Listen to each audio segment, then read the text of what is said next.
শুটিংয়ে গিয়ে যে ট্র্যাপে পড়ার গল্প আমরা আগে শুনেছিলাম সেই মানুষটা। জি। এবং তোমার সাথে হচ্ছে ওইখানটায় বাজে কিছু হওয়ার সম্ভাবনা ছিল। হ্যাঁ, আমাকে আগে ওইটুকু বলো, হাউ ইট হ্যাপেন। আমি তো যাকে নিয়ে বলতে আসছি মূলত ওনাকে আমি আগে থেকেই চিনতাম। ওকে। ওনারা যখন টিকটক ভিডিওস করে ওখানে একটা ওরা একটা আমি মিউজিক ভিডিও দেখি, কিছু কাট থাকে, তো গানটা ওই সময় প্রচুর মোটামুটি ভালো একটা হিট যায়, একটা গান মোটামুটি ভালো হিট যায়। তো হিট যাওয়ার পরে আমি যেহেতু মডেলিংয়ের সাথে ছিলাম, তো হয়তো আমার একটু গ্যাপে গ্যাপে ছিল স্টাডির জন্য, এটার জন্য রেগুলার ছিলাম না। তো আমি চাচ্ছিলাম যে ওই সময়টা থেকে রেগুলার হওয়ার। তো এর আগে আমার বিয়ে হয়, তো বিয়ের জন্য হাজব্যান্ডের একটা ইস্যুস ছিল, সে চাচ্ছিল না। দেন যখন চাচ্ছিল ওই সময়টাতে আমি সম্রাট ভাইকে পাই। তখন ওনার টিকটক বায়োতে ওনার আইডি ইয়াটা ছিল, লিঙ্কটা ছিল, তো ওখান থেকে নক করা হয়। আমি রিকোয়েস্ট পাঠানো 2 থেকে 3 দিন পর উনি রেসপন্স করে। তো ভাইকে আমি রিকোয়েস্ট করেছিলাম যে ভাই আমি তো কাজ করতে চাই, আমি তো আগেও কিছু কাজ করেছি, তো আমাকে একটু সুযোগ দেন। দেন ভাইয়া আমাকে নেগেটিভ সাইডগুলো যেটা হয়, নেগেটিভিটি যেটা মিডিয়াতে, ও তো আমাকে বুঝালো। আমি তো ওনাকে ফার্স্ট বলে দিচ্ছে যে আমি ম্যারিড। তো বলে ঠিক আছে, যেহেতু তুমি ম্যারিড তাহলে এখানে তোমার না আসা বেটার। আমি বলছি না, আমার হাজবেন্ডের এখানে সাপোর্ট আছে, সে কিন্তু একজন সিঙ্গার, সে প্রফেশনাল একজন সিঙ্গার।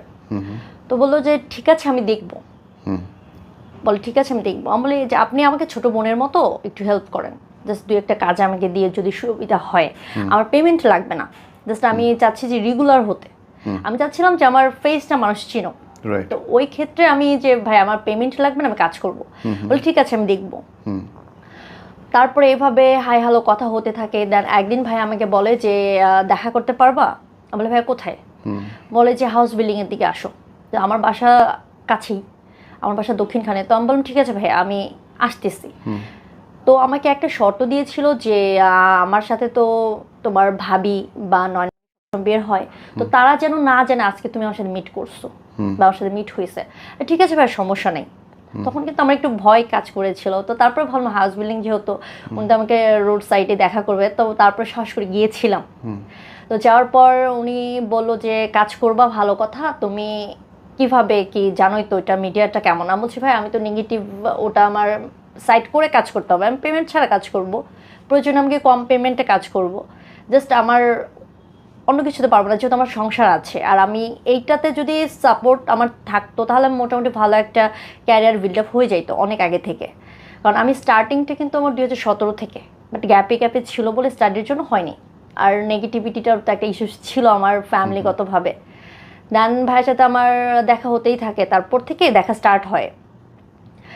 2 দিন 1 দিন পর পর দেখা হতে থাকে যে আয় একটু আড্ডা দিই, আয় ডিরেক্টর আসছে, আয় প্রডিউসার আসছে, বা অমুক মডেল আসছে, বা আমাদের একটা প্রডিউসার আসছে, উনি করবে, তো উনি তো মডেলদেরকে দেখতে চাইবে, তো তুই আয়, তুই একটু সুন্দর করে সেজে গুজে আসবি। তো আমাদের বেশিরভাগ সময়টা দেখা হতো হাউস বিল্ডিং এরিয়াটাতে। হাউস বিল্ডিং মানে 6 নাম্বার যেটুকু পড়ছে ওই সীমানার মধ্যে আমরা রোড সাইডে দাঁড়ায় দেখা করতাম। দেখা যেত যে ভাবি মাঝে মাঝে আসতো, বাট সব সময় ছিল। আমাদের সাথে জুবায়ের নামের একটা ছেলে ছিল, যে ছেলেটা লাস্ট ডে যখন ট্র্যাপ একটা মোটামুটি অ্যারেঞ্জ করে ফেলছিল আমার জন্য, ওই দিন ওই ছেলেটা ছিল, ওটা আসতেছি জুবায়ের। তারপরে এখানে যে আরেকটা ভাইয়া আসছিল, ওই ভাইয়াটা ছিল, আরেকটা ছেলে ছিল। এর সাথে আমার জাস্ট ওই একদিনই দেখা হয়েছে, লাস্ট যেদিন আমরা শুটে যাই ওই দিন। তো ওই সময় থেকে দেখা হয়েছে, নতুন নতুন মেয়ে আসতো, নতুন নতুন ছেলে আসতো। তারপর আরেকটা ছেলে ছিল, যদিও এখন দেশের বাইরে চলে গেছে, নামে একটা ছেলে ছিল, ও ছিল। আরেকটা মেয়ে ছিল, ওরও বিয়ে হয়ে সংসার হয়েছে, ওর সাথে আমার এখনো পর্যন্ত কথা হয়। তো আমাদের মোটামুটি মেয়ে যে কয়জনের সাথে কথা হতো, মোটামুটি কম বেশি সবাইকেই যে হ্যারাস করার ট্রাই করছে বা হয়েছে, কম বা বেশি, এটা আমরা শুনছি। বা কাউকে ট্রাই করে হয়তো বা পারে নাই, তাকে হলো যে কি হতো সাইড রোল।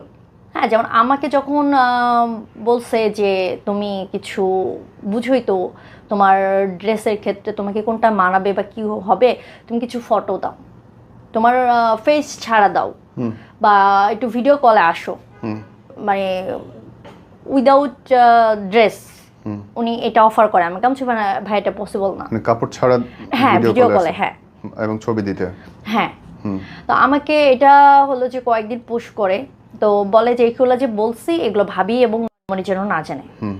আমি বলছি ভাই এটা তো সম্ভব না, এটা কেমনে কি, আমি তো একজন ওয়াইফ, আর এইসব আমার দ্বারা সম্ভব না। দেন এইসব কথা যখন হতেই থাকে, বাট আমি একটা সময় বলে যে দেখ আচ্ছা ঠিক আছে বাদ দিয়ে এগুলো, তুই আমার বোনের মতো, তোকে আমি লিড না দিতে পারলেও তোকে আমি এমন কিছু কাজ দিব যেখানে থেকে মানুষ তোকে চিনবে। এর মধ্যে হলো যে আমার হাজবেন্ড একটা গান রেডি করা ছিল, হ্যাঁ অডিও একটা গান রেডি করা ছিল ভাইয়ার, এখন ওর গানটা রেডি করা ছিল তখন। এখন কিন্তু আমার হাজবেন্ডের মোটামুটি একটা পরিচিত আসছে, এখন চিনে। তো ওই সময়টাতে ওকে তেমন কেউ চিনতো না, ওর প্রতিভা থাকলেও তেমন কেউ চিনতো না। তো আমাকে বলতেছিল যে ঠিক আছে তাহলে গানটা সেল করে দাও, একদম রেডি গান, তো বলে সেল করে দাও। বল ঠিক আছে, তো কাজ করে, গানটা তো ভালো, তাহলে ওনাকে বলি দেখি। ওনাকে বললাম যে ভাই একটা গান রেডি করা আছে, এটা একটু করবেন কিনা। বলে ঠিক আছে তাহলে তুই তোর হাজবেন্ডকে নিয়ে আয়। ততদিনে মোটামুটি একটা রিলেশন বিল্ড আপ হয়েছে, আমাকে তুই তাকারি করে বলে, তো খুব ভালো ক্লোজ হয়ে গেছে আর কি। আমি আসছি আমার হাজবেন্ডকে নিয়ে, উত্তর 11 নম্বরে দেখা করি। তো দেখা করার পরে গানটা শুনলো, শোনার পর সব কিছু বলতেছে যে তোমার তো কেউ চিনে না, ফেস ভালো নাই, বাজেট তো অনেক লাগবে, তোমার গানটা অনেক ভালো, এটা বিগ বাজেটে করতে হবে, এটা হয়তো কক্সবাজার বা কোথাও একটু ভালো প্লেসে করলে গানটা হিট খাবে, কিন্তু এটার জন্য তো এখন প্রডিউসার নাই, আমি তোমাকে জানাবো, আর যদি তোমার কোনো প্রডিউসার থাকে তাহলে বলো। তো আমার হাজব্যান্ডের যদি প্রডিউসার ছিল, আমি তো মডেল এবং আমার হাজব্যান্ড ইউটিউব চ্যানেল, তাহলে তো ওনাকে প্রয়োজন ছিল না। ঠিক আছে দেখা যাক। তো এর মধ্যে ওই গানটা পরবর্তীতে কিন্তু বড় একটা চ্যানেল, ইউটিউব চ্যানেলে যায়, যেটা হলো হয়তো ভাগ্যে ছিল আমাদের, বড় একটা ইউটিউব চ্যানেলে পরে ওই গানটা নাটকে যায়। দেন ওইটার পর থেকে যখন উনি ঘুরাচ্ছিল গানটা, কিন্তু বেশ আটকে ছিল 1 মান্থের মতো, 1 মাসের মতো আটকে ছিল। তখন আমার হাজব্যান্ড বললো যে ওনাকে আমি চিটার মনে হয়, কারণ প্রতিদিন দেখা করতেছো, কাজের কথা হচ্ছে, কাজ হচ্ছে কোনটা।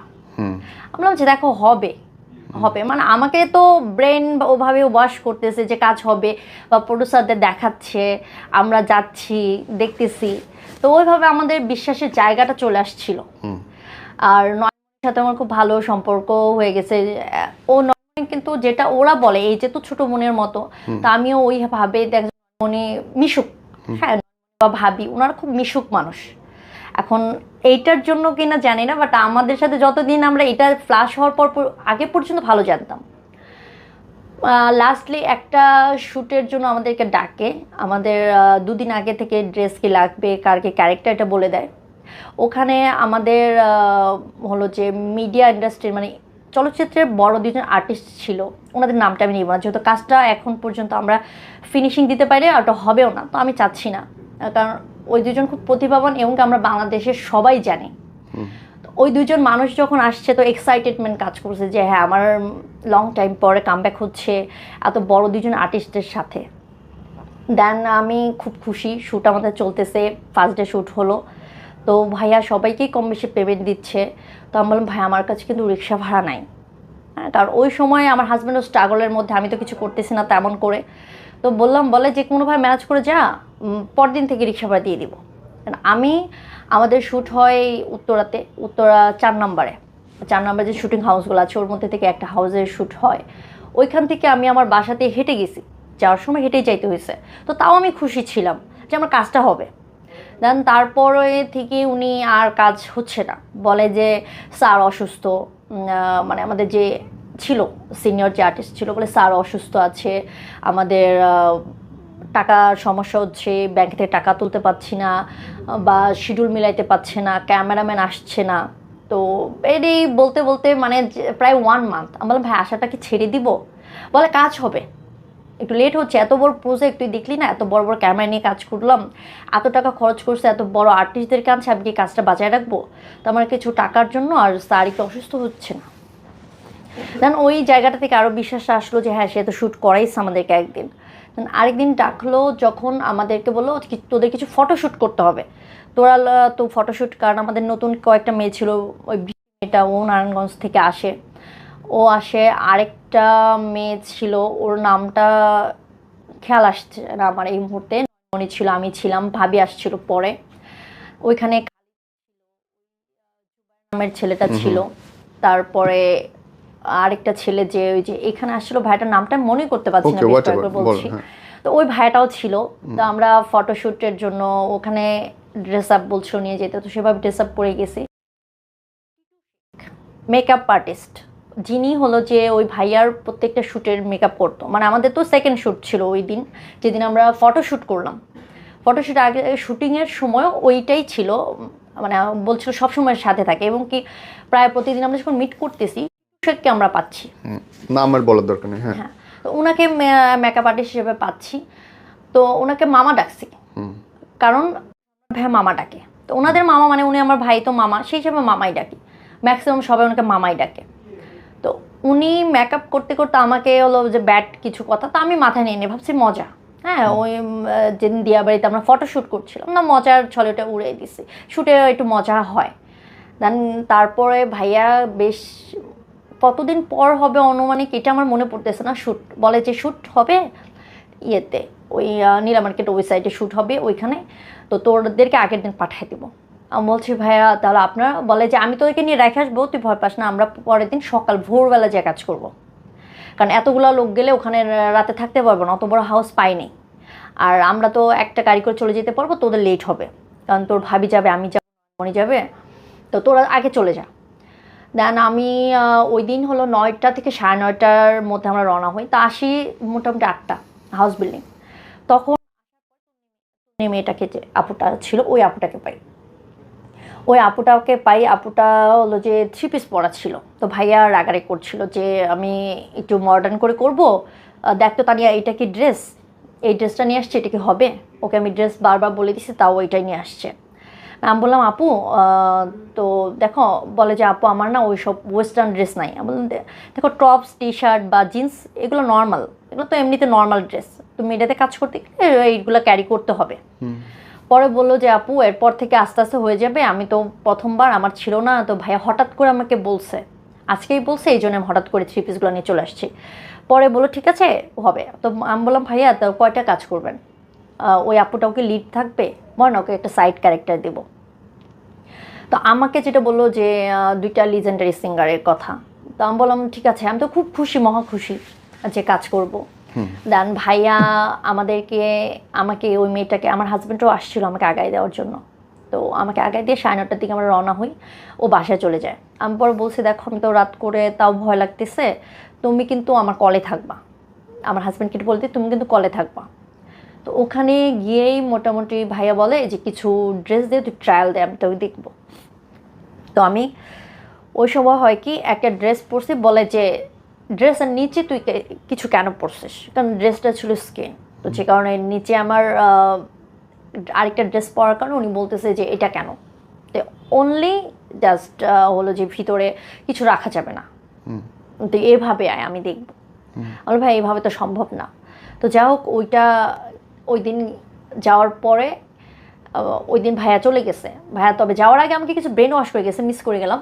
ব্রেন ওয়াশটা হলো যে বলতেছে যে দেখ টাকা পয়সা সবারই দরকার আছে, টাকা তোরও দরকার আছে, আমারও দরকার আছে, তো এখন যদি আমি তো আর ছেলে মানুষ, আর ডিরেক্টররা কয়টা বা প্রডিউসার ম্যানেজ করতে পারে, তুই যদি চেষ্টা করিস আমি কিছু প্রডিউসার ম্যানেজ করে দিব, বাট ওদেরকে তোকে বুঝাইতে হবে, টাইম দিতে হবে, ওখান থেকে মোটামুটি তোর একটা ভালো আর্নিং চলে আসবে, প্লাস আমাদের কাজটাও হয়ে যাবে। তো তুই এটা চাস কিনা? বলছি ভাই এটা কেমন সম্ভব, আমি যদি প্রডিউসারকে ম্যানেজ করতে পারি তাহলে আমি নিজেই কাজ করে ফেলতে পারি, তাহলে তো আপনাকে আর প্রয়োজন হচ্ছে না। তো বলে যে দেখ বুঝার চেষ্টা কর। তো আমি ওই সময় চিন্তা করলাম যে আর্গুমেন্টে না যাই, ভাই যেটা বলছে হ্যাঁ হ্যাঁ করে যাচ্ছি, কারণ ওই দিন তো আমার কাজটা হোক, যেহেতু আমি ওখানে গেছি ওই দিন কাজটা হোক। তো বলতেছে যে তোরা এখানে থাকবে, আমরা চলে যাই। রাতে খাবার দিয়েছে, আমরা খেয়েছি, ভাই আমাদেরকে রেখে চলে আসছে। তো আমি হলো যে একটা রুমে থাকার কথা, যেটা অ্যাজ ইউজুয়াল হওয়ার কথা, তো আমি আর ওই আপুটা একটা রুমে আমরা শুয়ে আছি, আমি আমার হাজব্যান্ডের সাথে কথা বলতেছি, ওই আপুটাও হয়তো বা কারোর সাথে ফোনে কথা বলছিল। ওই সময়ে হয় কি আমাকে ওই তনি আপু একটু বাইরে বের হয়েছিল, বলতেছে যে আপু তোমাকে ডাকে। আমাকেই ডাকে, বলে যে মেকআপ ম্যান ডাকছে। তো ভালো, আমি বললাম যে আচ্ছা তাহলে হয়তো আগামীকালে আমার কি মেকআপটা বা কি ড্রেস আপ করবো, হয়তো এটা নিয়ে ডিসকাস করতেই পারে, স্বাভাবিক। আমি এইটা ভেবে আমি বের হই রুম থেকে, ওনার রুমের দরজায় গিয়ে দাঁড়াই, যে আমাকে ডাকছেন? বলে হ্যাঁ। বলে যে ভিতর আসেন। আমি বললাম বলেন ভাইয়া, আমি তো ঘুমাই যাবো, অনেক রাত হয়ে গেছে, আমি কথা বলতেছিলাম হাজব্যান্ডের সাথে, ও লাইনে আছে। তখনও আমার হাজব্যান্ড লাইনে। তো বলে যে ভিতর আসেন। তো আমি তখন বলছি, আমার হাজব্যান্ড বললাম যে তুমি একটু কলটা কাটো, হয়তো মেকআপ নিয়ে কথা বলবো, আমি একটু পরে কল ব্যাক করছি। এটা বলে আমি কলটা কাটছি। কেটে ওনাকে আমি বলতেছি বলেন, উনি বারবার বলতেছে ভিতরে আসেন। আমি বলি ভিতরে কিভাবে যাব, আপনি বললে বলেন, আমি তো ঘুমাবো, এখন 12টা বেজে গেছে, আমার তো কালকে সকালটা কাজ করতে হবে, না ঘুম না হলে মেকআপ বসবে না। তো বলতেছে আপনি আসেন। আমি বলছি না ভাই আমি গেলাম, আমি ঘুমাবো, যেন আমি চলে আসি। ওনার সাথে এই তো প্রায় 1 মিনিটের মতো তর্কাতর্কি হয়ে চলে আসি, উনি মন খারাপ করে ফেলায়। একটু পরে আমার সম্রাট ভাইয়া ফোন দেয়। সম্রাট ভাইয়া ফোন দিয়ে বলতেছে যে কি হয়েছে। আমি বলি কেন কি হয়েছে ভাইয়া? বলে যে মামা নাকি তোকে ডাকছে, তুই যাস না। বললাম আমি গিয়েছিলাম, তো গিয়েছিলাম। বলতেছে যে কথা বলবে। তো আমি বলছি ভাইয়া বলেন কি বলবেন। বলছে একটু গল্প করব। তো ভাইয়া বলেন, সকালে আমার শ্যুট আছে, সকালে তো আমি এখন যদি না ঘুমাই, আমার কি কালকে ভালো করে মেকআপটা বসবে, আমি কি কাজ করতে পারবো? পরে বলতেছে যে একটু যা। আমি বললাম কেন? বলে যা কি বলে শোন। আমি বললাম ভাইয়া আমি পারবো না, আমি এখন ঘুমাবো, আমার প্রচুর ঘুম পাইছে, আমি এমনিতেই আর্লি ঘুমায় যাই। তো বলার পরে ভাইয়া ফোনটা কেটে দেয়। একটু পরে উনি আবার ঘুরঘুর করতেছে, মেকআপ আর্টিস্ট আমার পিছনে ঘুরঘুর করতেছে। দেন যে ছেলেটা ছিল জুবাইর, উনি আইসা আমাকে বলতেছে যে কি ব্যাপার, তুমি কেন যাও নাই? যাচ্ছে যাও, কথা বলো। আমি বললাম কী কথা বলবো? বলে যে একটু গল্প সল্প হয়তো করবে। আমি বললাম ভাই গল্প করলে তো উনি বাইরে করতে পারে, উনি দরজায় দাঁড়াও করতে পারে, রুমে যাইতে হবে কেন? আবার আমাকে ফোন দেয়, বলে দেখ তোকে একটা কথা বলি। আমি বলি কি? বলতেছে যে এখন কি বলবো, তোর কিভাবে বলবো, তোর তো ছোটো বোনের মতো দেখি, তুই আমাকে ভাইয়ের মতো ভাবিস। বলে ভাইয়া ভাইয়া বলেন।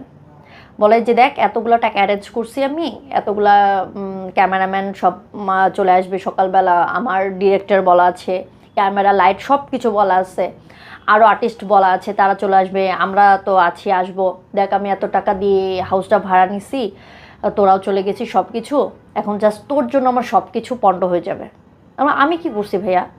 বলে যে মামা কি বলে একটু শোন। বলে মামা কি বলে? উনি আমাকে মেবি ব্যাড ইঙ্গিত করতেছে। উনি বললো যে ডিরেক্ট বলে ফেললো যে সে তোকে কাছে পাইতে চাচ্ছে, তুই একটু বুঝ, এ তো কেউ জানবে না, জাস্ট আমার তোর আর মা এর মধ্যে থাকবে। ভাই এটা কেমন কথা বললেন, এটা কেমন কথা বলে ফেলেন আপনি? আমি যেন ওয়াইফ, আর আপনি আমাকে বোন বলছেন, আপনি বোনকে এটা কিভাবে বলতে পারেন? জাস্ট তাও একটা মেকআপ আর্টিস্টের সাথে আমি এটা করবো, ওর সাথে আমার যায়, কিভাবে কি বলতেছেন? তো আপনি যদি কেউ বলতো আপনি পারতেন? দেন উনি বলতেছে তুই এটা কেমন কথা বললি, তুই আমার এত বড় কথাটা বলার রাইট কিভাবে রাখলি? বলে মুখের ফোনটা কেটে দিছে। দেন একটু পর আসছে আমার রুমে, এসে বলতেছে তানিয়া কি হয়েছে? আমি বললাম ভাই কি হয়েছে জানেন না? বলে তুমি কি এই কাজটা ঠিক করছো? আমি বললাম কোন কাজটা? বলে যে তোমাকে যাই কিছু বলো, তুমি অন্যভাবে বলতে পারতা যে ভাই আপনি আমাকে ছোট বোনের মধ্যে দেখেন এটা কীভাবে করলেন, বাট যে কতটা কাছের, তার কতটা আপন তুমি এটা জানো, তার কথা তুমি কীভাবে বললা? আমরা সে আমাকে কিভাবে বলা রাইট লাগলো? আমিও তো কারো বোন, আমি কারো ওয়াইফ, সে তো ভালো করে জানে। তো সে নয়নমণির কথা শুনতে পারতেছে না, এটা যদি আমার বড় ভাই শুনে তার রিয়াকশন কি থাকবে? তো তার তো এটা বোঝাতে ছিল, নয়নমণিকে বললাম সহ্য করতে পারবো না, তাহলে সেও কারো বোন। যেটা বলার পর বললো যে ঠিক করে না, ভাইকে সরি ভাবে বোঝানোর ট্রাই করতেছে, কেন বলছি এটা ভুল করে ফেলছি। পরে আমি ওনাকে এটা নিয়ে পরে ফোন দিয়ে বলি ভাইয়া হয়তো ভাবে বলা উচিত হয় নাই, বাট এটা আমার খুব কষ্ট লাগছে, দেন আমি এটা এভাবে বলে ফেলছি। তো ভাই আমার এটা সম্ভব না, আমি শ্যুট করবো না, আমি চলে যাবো। পরে বলতেছে আমার এতগুলো টাকা কীভাবে জড়বে না? আমি বলছি আপনি মেকআপ আর্টিস্টের থেকে নিয়ে নেবেন, কারণ এইটার দায়িত্ব আমার না, এটা দায়িত্ব আমার না। এটা যদি আপনি আগে বলতেন তাহলে আমি শুটেই আসতাম না। তো ওই সময় আবার মেয়েটা সাথে এক রুমে ওনার লকড, যখন আমি ভাইয়ের সাথে তর্কাতর্কিগুলো চলতেছে ওরা লকড। তো আমি বেশ অনেকক্ষণ দরজা নক করার পর প্রায় 3 থেকে 5 মিনিট পরে দরজা খুলছে। তখন আমি আমার হাজব্যান্ডকে ফোন দিয়ে বলতেছি যে এরকম হয়েছে, শেয়ার করছি যে তুমি প্লিজ একটু ভিডিও কল, আমাকে সকাল পর্যন্ত এখন তো আর বেরোতে পারবো না, তুমি একটু থাকো, আমার ভয় করতেছে। তাহলে আমার হাজব্যান্ড প্রায় সারা রাত ওভাবেই রয়েছে আমার সাথে কলে।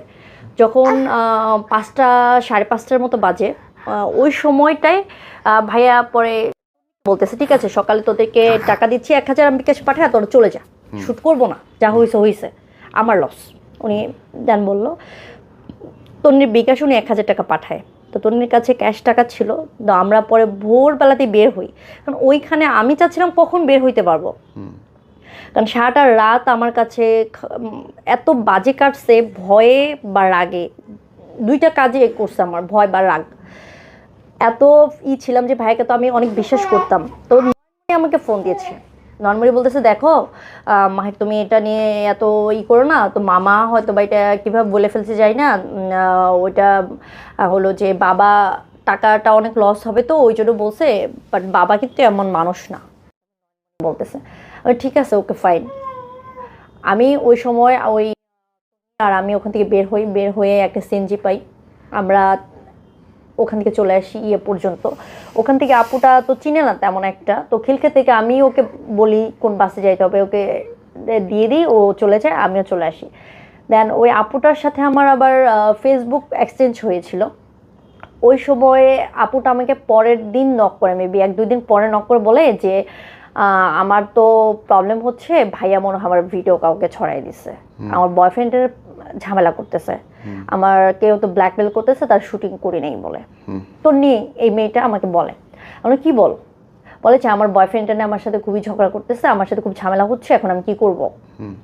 আমি বললাম যে এখন তুমি কি, বলে যে হ্যাঁ আপু আমার তো বলছিল আমি তো এটা করছি। আমি বললাম পাগল নাকি, এটা করছো ঠিক আছে, তুমি ফেস কেন শো করছো? আমার সাইড থেকে মনে হলো যে এখন তো করেই ফেলছে, এখন তো কিছু করার নাই। বললাম যে নেক্সট টাইম এরকম বোকামি করবা না।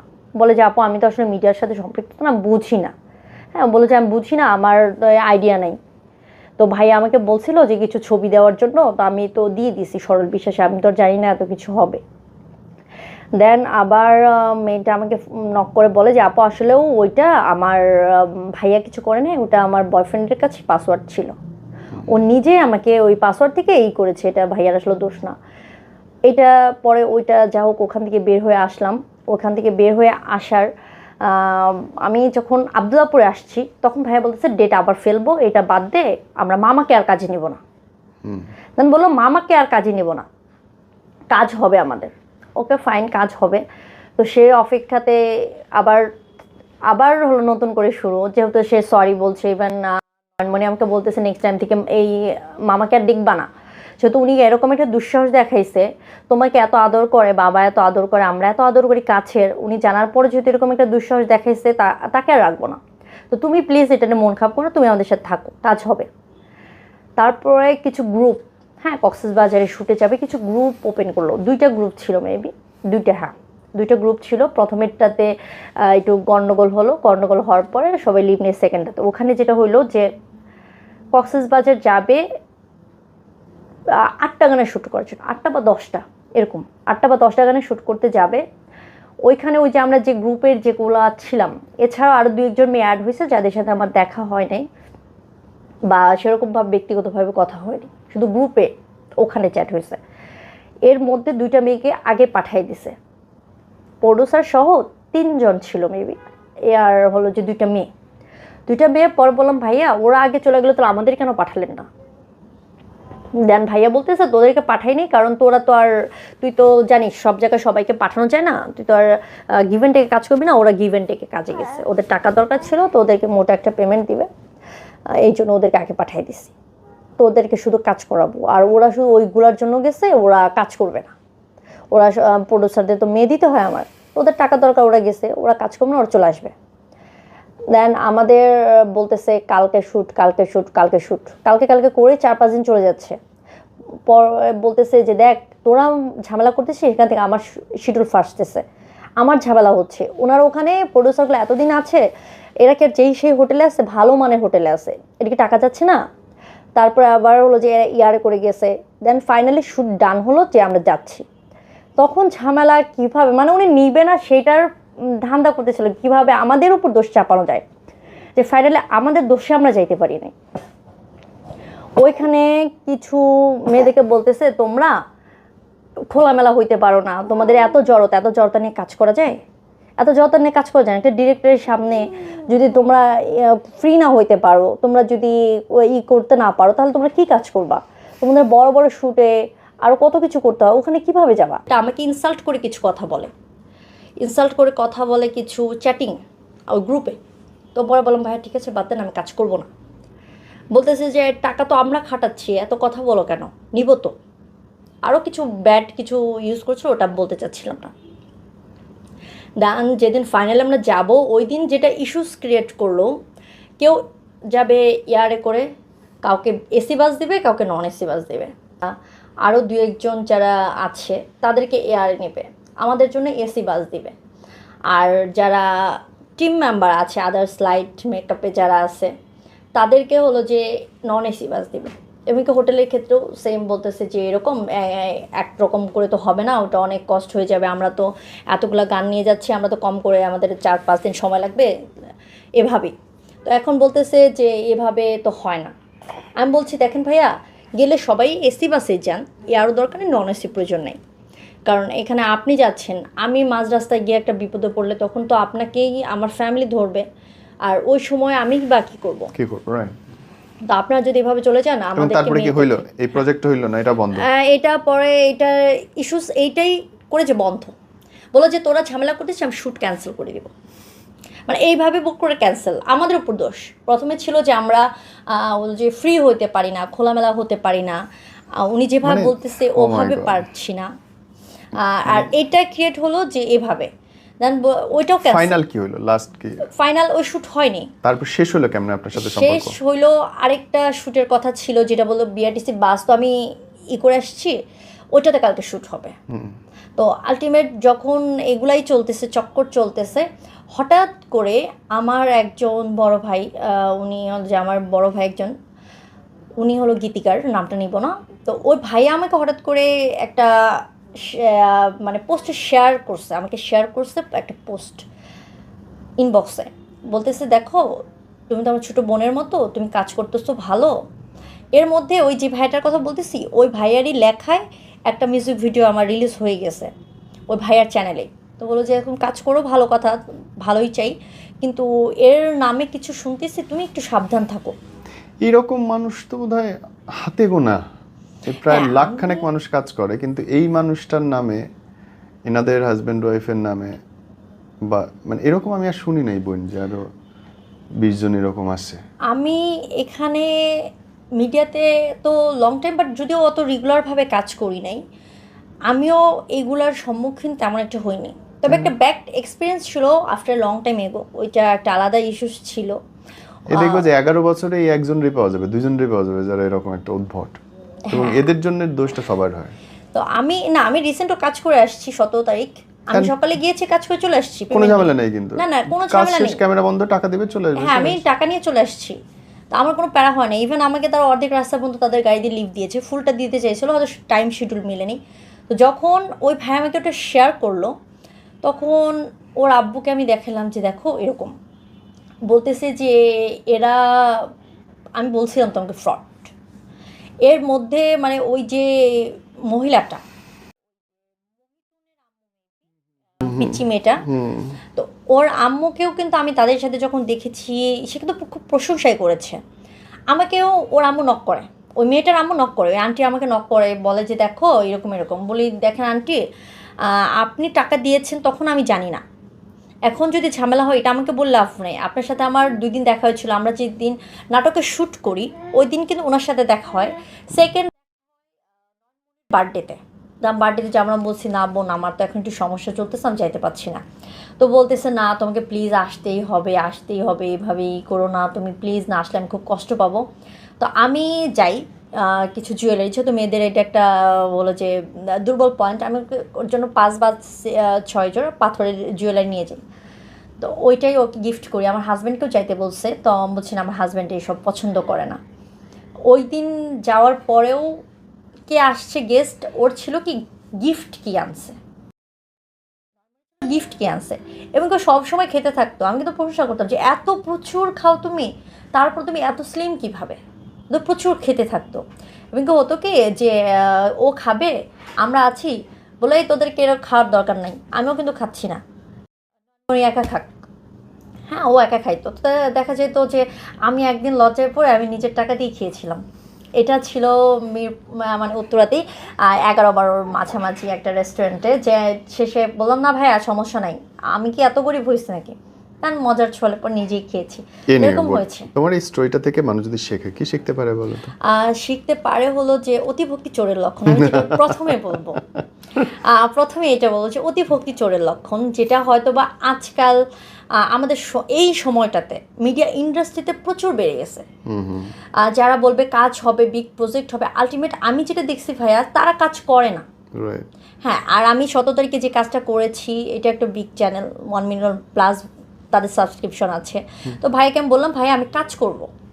পরে বললো যে ঠিক আছে তুমি কি আগে কাজ করছো? আমি বলছি হ্যাঁ ভাইয়া করা হয়েছে, কিন্তু ইরেগুলার ছিলাম, এখন আমি ভাইয়া রেগুলার করতে চাচ্ছি।